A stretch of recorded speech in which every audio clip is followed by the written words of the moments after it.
never made it, but I know what it takes. I'm motivated by a mix of emotion. Got my statement, and I'm reading it slow so I can understand it fully. Appreciate my standing, go out of this world and right on time. Oh, never in my life have I seen the sky light up like this. I'm far away from Earth and I wanna know if you exist. Mission control, do you read me? Send me my coordinates lately. Mission control, am I drifting? Tie me to someone who will love me, yeah. Wait, I think I'll last a bit longer. Find another. Welcome everyone. Welcome everyone. Welcome everyone to another Ref Brandon and the Todd family YouTube video. Wherever you are, whatever you may be doing, thank you so much for making Ref Brandon and the Todd family a part of your day. We always greatly appreciate it. Just like a video I did earlier in the week. In today's video, I'm going to be all over the place, so stay tuned because a lot to talk about today. I'll kick it off with mentioning that on Tuesday, me and Grace and the kids went to Arden's Burger and Grill. Now, I've mentioned that restaurant a few times here on the channel, but because of my work schedule, we've never been able to go.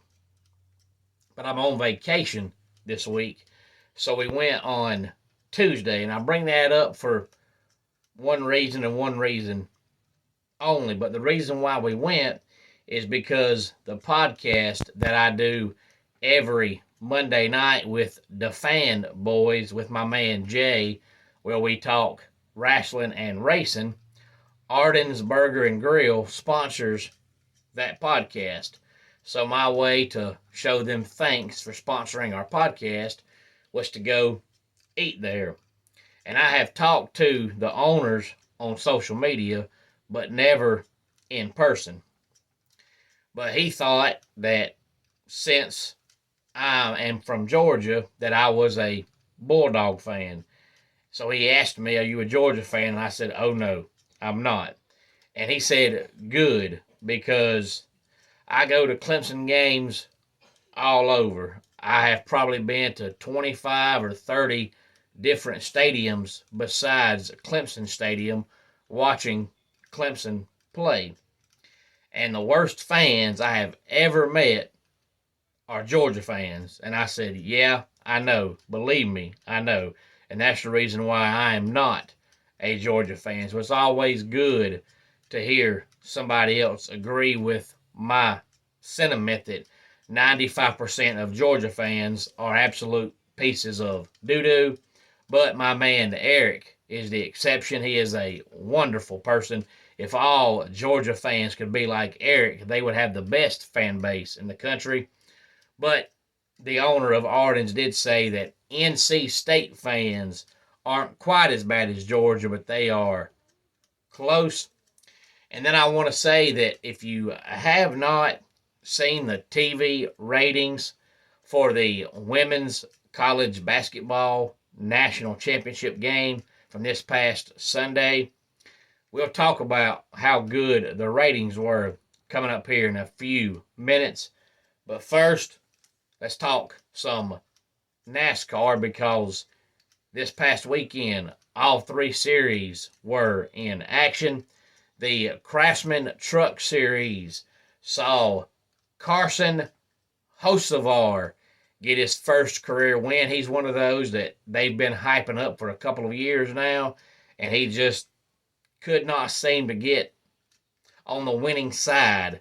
He would always run good, but something would always happen. He finally won his first NASCAR Craftsman Truck Series race on Saturday, followed by Chase Purdy, Stuart Friesen, Ty Majeski, Jake Garcia, Haley Deegan, Corey Heim, Ryan Vargas, Jack Wood, and Ben Rhodes rounded out the top 10.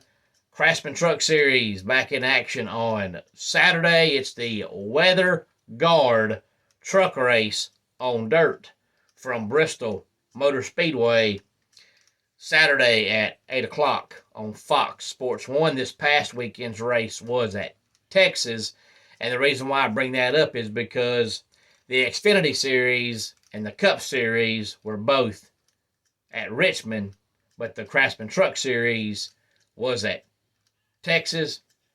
In the Xfinity Series, it saw another first-time winner.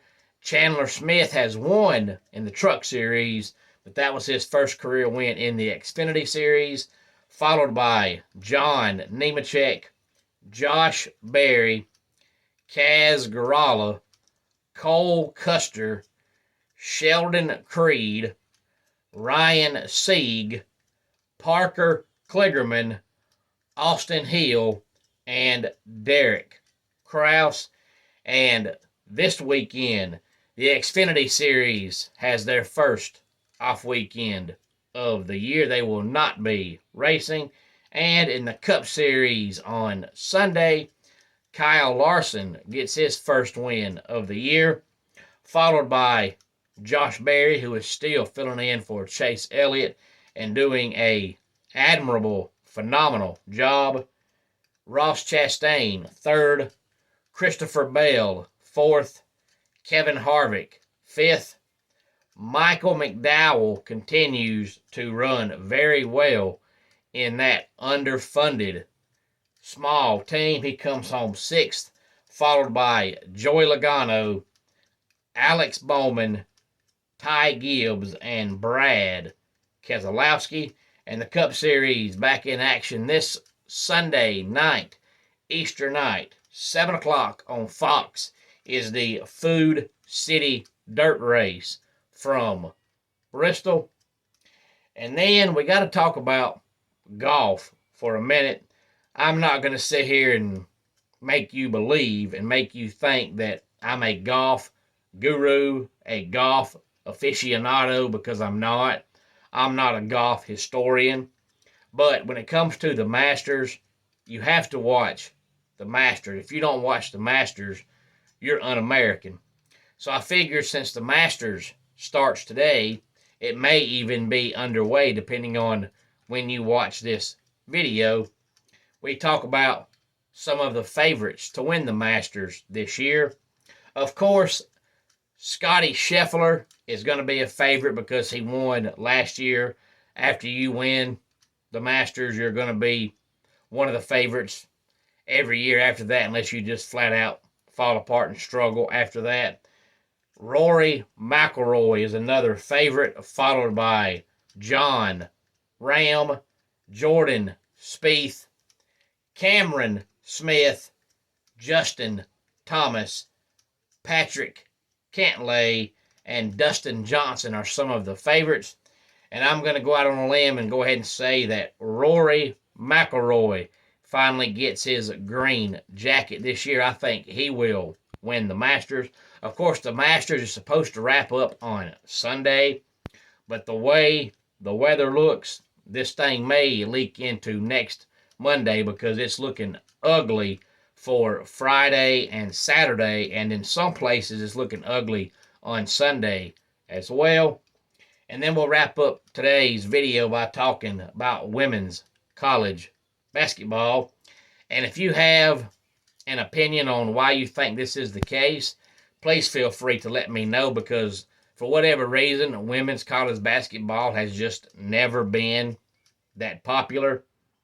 But this year, the women's college basketball national championship game on Sunday had 9.9 million viewers, which was not only great for women's college basketball, but it was better than the TV ratings for either of the college football playoff games this year, and it wasn't even close.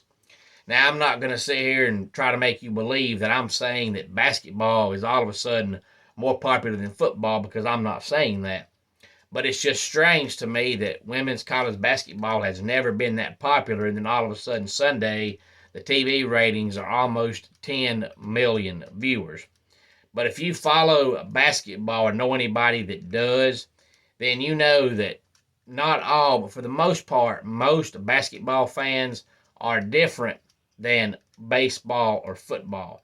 Most baseball and football fans, they have a team, whoever that team is, and they stick with that team. That's their team.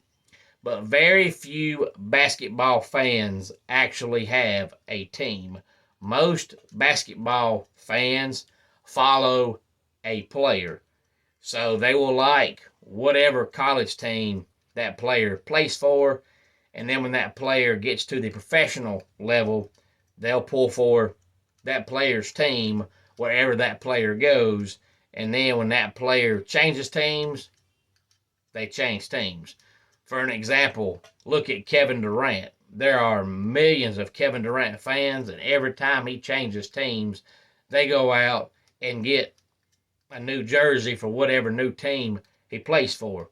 Same way with Chris Paul. Look at the Warriors. The Warriors have never been a popular team, but they get Stephen Curry. Now all of a sudden you see Curry jerseys everywhere you go. And these jerseys you see aren't Warriors fans. They're Warriors fans because they have Stephen Curry. So I personally believe the reason why the ratings were so good Sunday is because I mentioned it in last week's video talking about the game. Iowa had that player named Caitlin Clark, and she is really, really good. She's fun to watch. She will make a non-women's basketball fan become a women's basketball fan because she is just that fun to watch.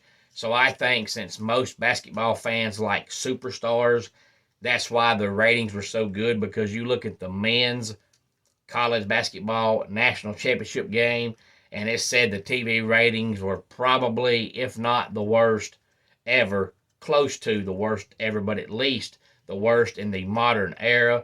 And I don't think it's because it was UConn and San Diego State, because the girls was LSU and Iowa. Those aren't blue bloods in girls basketball, but people still watched.